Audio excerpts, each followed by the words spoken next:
ni magbenta ng 3 piso scramble.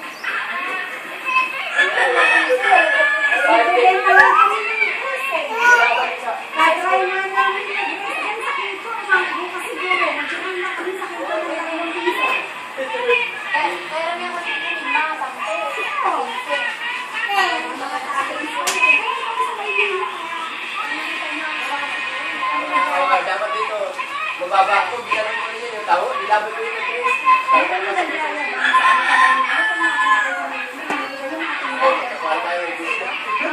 Mga tindera ng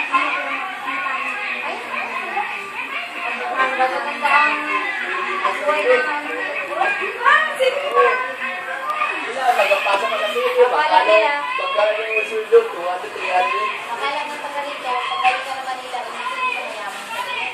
Hindi nila alaw. Ay, naku, bakit kami sa gano'n? tapos na yan eh. Ako, nakahit yan, 4 years.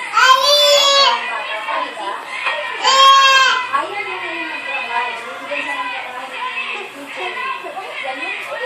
Sayang naman. Ayaw na mag-trabaho. Faith. Faith.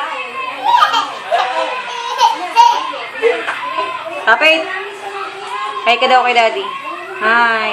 Ito kita sa kuwan. Hi, Daddy. December, kapasok tayo doon sa